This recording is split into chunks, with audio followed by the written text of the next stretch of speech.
बिस्मिल्लाहिर्रहमानिर्रहीम। अस्सलाम वालेकुम नाज़रीन, आप यूट्यूब चैनल देख रहे हैं। मैं इमरान खान हूँ। भारत से फिर उसी तरह की खबर आई है जो थोड़ा सा पहले हमने रिपोर्ट की थी, और ये इंतहाई ख़तरनाक है। इस मामले को दुनिया संजीदा नहीं ले रही। ये दुनिया को एक आग के अंदर धकेल सकते हैं। हिंदुत्व के नज़रिया के मानने वाले ये भारतीय बहुत ख़तरनाक हैं, और ये क्या कर सकते हैं मैं आपको बताता हूँ। पहले ज़रा 3 अखबारों की खबरें आप देख लें। यहाँ पे एक ख़बर जो है वो द इंडियन एक्सप्रेस से है, दूसरी मेरे पास द टाइम्स ऑफ इंडिया से है, और तीसरी ANI से है। इन तीनों ने और दीगर अखबारात ने एक ही चीज़ रिपोर्ट की है। ये झारखंड का इलाका है भारत का, जहाँ पे 6 किलोग्राम यूरेनियम दोबारा पकड़ी गई है। 7 बंदे गिरफ्तार हुए, 6 किलोग्राम यूरेनियम पकड़ी गई, और भारत का शहर है बोकारो, ये यहाँ पे पकड़ी गई है। पुलिस ने एक कार्रवाई की है, लॉ इन्फोर्समेंट ने, और उन्होंने इस मरतबा 7 बंदों के साथ 6 किलोग्राम यूरेनियम पकड़ी है। चंदन कुमार झा उस शहर के SP हैं बोकारो के, और उन्होंने ये बताया कि टेस्ट के लिए हमने माहिरीन को लेबॉर्ट्री में भिजवा दी है यूरेनियम, कि इसकी क्या सूरत हाल है और किस तरह इसकी खरीदो फरोख्त हो रही थी। वो सारी डिटेल्स अभी इकट्ठी की जा रही हैं। ये भारत में पहली दफ़ा नहीं हुआ, ये थोड़ा अर्सा पहले भी हुआ था। 7 किलोग्राम यूरेनियम पकड़ी गई थी, मैंने आपको तब भी रिपोर्ट किया था, और अब 6 किलोग्राम यूरेनियम पकड़ी गई, मैं आपको फिर भी रिपोर्ट कर रहा हूं। ये जो मुल्ज़िमान हैं, इनका एक नेशनल गैंग है, ये उसका हिस्सा है पुलिस के मुताबिक, जो यूरेनियम की गैर कानूनी तिजारत करते हैं। यूरेनियम को इस मरतबा जो पकड़ा गया है, ये एक इंडस्ट्रियल एरिया है जहां से ये बरामद हुई है, और आलमी मार्केट में ये 18 करोड़ रुपए फ़ी किलो तक भी बिकती है। ये इतनी महंगी आइटम है, यूरेनियम है। इसको 2 मकासद के लिए इस्तेमाल किया जाता है। मैं आगे चलकर आपको बताता हूं कि इससे क्या क्या हो सकता है और ये कितनी ख़तरनाक चीज़ है। और पाकिस्तान ने इसके ऊपर शदीद तरीन तहफ़्फ़ुज़ात का इजहार किया है।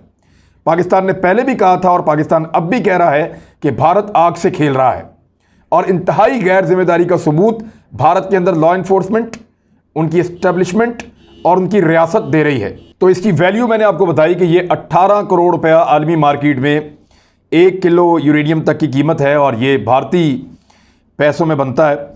अब पाकिस्तान में तो और ज़्यादा हो जाता है। मुलजिम जितने भी पकड़े गए हैं, इनमें कोई भी मुसलमान नहीं है। मैं आपको बताऊंगा कि मुसलमान क्यों नहीं है और हिंदू इस यूरेनियम के साथ क्या कर रहे हैं। इनके नाम पहले आप सुन लें।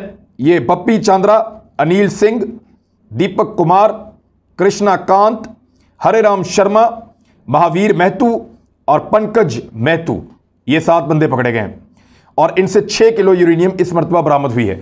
इससे पहले भी यूरेनियम मिली थी। तब मैंने आपको इंडिया TV की खबर से आपको मैंने सबसे पहले बताया था कि उसमें लिखा था 2 arrested in Mumbai with 7 kg of natural uranium worth. उन्होंने कहा उस वक्त 21 करोड़ रुपए के हिसाब से इसकी वर्थ थी, और ये कुछ लगभग पाकिस्तानी तो बहुत ज़्यादा बनते हैं, 40 करोड़ के पास बनते हैं। तो ये 2 लोग उस वक्त अरेस्ट हुए थे, इनसे 7 किलोग्राम यूरेनियम मिली थी, और मुंबई से ये गिरफ्तार हुए थे दोनों लोग, और नेचुरल यूरेनियम थी जो इनके पास थी। फिर उस वक्त इसको जो है वो एंटी टेररिस्ट स्क्वाड जो है वहाँ का, महाराष्ट्र का, उन्होंने इनको पकड़ा था, क्योंकि उनके पास एक टिप आई थी। उनको मालूम हुआ था कि कुछ लोग ऐसे हैं जिनके पास यूरेनियम है और वो उसका सौदा करना चाहते हैं। ये लोग ग्राहक बनकर गए, इन्होंने इनको ट्रैप किया, और उसके बाद पता चला कि एक लेबॉर्ट्री में उस यूरेनियम की छोटी सी मिकदार लाई गई है, और वहाँ पे लेबॉर्ट्री में उसको टेस्ट करवाया गया है कि ये इसकी क्या सलाहियत है इस यूरेनियम की। और जब वहाँ कंफर्म हुआ, क्योंकि एक ग्राहक था, उसने इसको चेक किया, वहाँ से लेबॉर्ट्री से मालूमात निकली। फिर भारत का जो एंटी टेररिस्ट स्क्वाड है वो एक्टिव हुआ, वो ग्राहकों के तौर पे गया, और उन्होंने इनको घेर के पकड़ लिया, और पकड़ने के बाद इनसे बरामद कर ली यूरेनियम, जिसकी मिकदार थी 7 किलो। तो ये गुज़िश्ता चंद दिनों के अंदर भारत के अंदर से 13 किलोग्राम यूरेनियम बरामद हो गई है। ये एक इंतहाई ख़तरनाक बात है। यूरेनियम को 2 मकासद के लिए इस्तेमाल किया जाता है। एक, आप उससे बिजली पैदा कर सकते हैं, तवानाई पैदा कर सकते हैं बहुत बड़े पैमाने पर।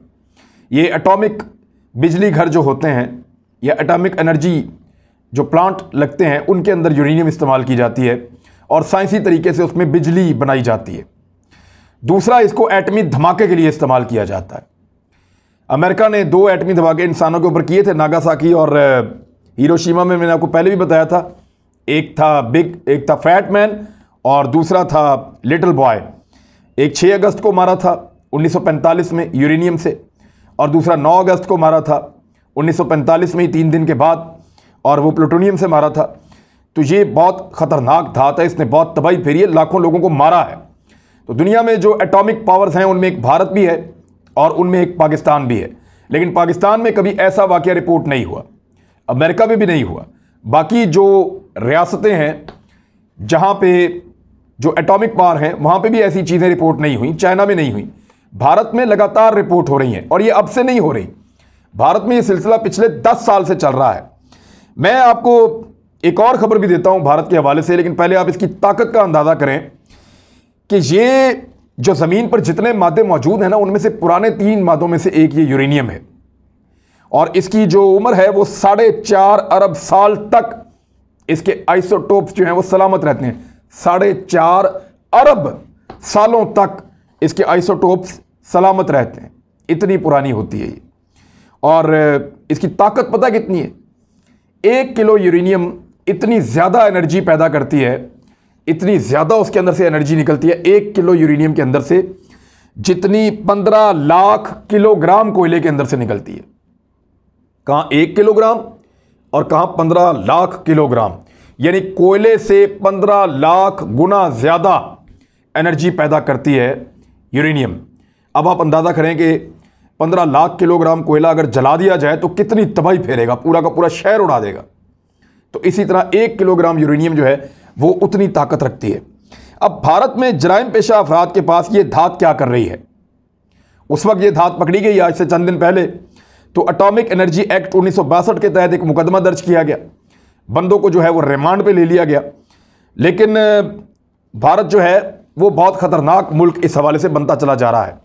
भाभा एटॉमिक रिसर्च सेंटर में जब इसको भिजवाया गया, इनके सैंपल्स को, तो उन्होंने कहा कि ये हाईली रेडियो एक्टिव है, ये जो यूरेनियम पकड़ी गई है, और ये इंतहाई ख़तरनाक है। और इससे पहले बीबीसी की 30 अप्रैल 2010 की एक रिपोर्ट है, वो भी मैं आपके सामने रख देता हूँ, ज़रा उसको आप सुने, आपके लिए हैरत का एक और समंदर आपके सामने आ जाएगा। कि भारत के अंदर एक प्रोफेसर थे, प्रोफेसर रमेश चंद्र, ये दिल्ली यूनिवर्सिटी के प्रोफेसर थे। उन्होंने ये दावा किया कि भारत की जो दिल्ली यूनिवर्सिटी है उसका जो शोबा केमिस्ट्री है उसका मैं प्रोफेसर हूँ, और उन्होंने इंकशाफ किया कि 20 साल पहले 1990 की दहाई में, उसके 90 के आसपास 20 किलो से ज़ायद जौहरी मवाद को यूनिवर्सिटी के कैंपस के अंदर दफन कर दिया गया था। जो एटमी मवाद है जो ख़तरनाक था, क्योंकि वो यूनिवर्सिटी के अंदर स्टडी करवाते थे, वो ऐसी चीज़ें ले जाते थे, तो उन्होंने यूनिवर्सिटी के अंदर उस दौर में उसको दफन किया था और वो वहाँ पे मौजूद है। अब किस मकसद के लिए किया था उसके ऊपर इंक्वायरी तब से चल रही है, अब तक कभी किसी ने नहीं बताया कि उस इंक्वायरी का क्या बना।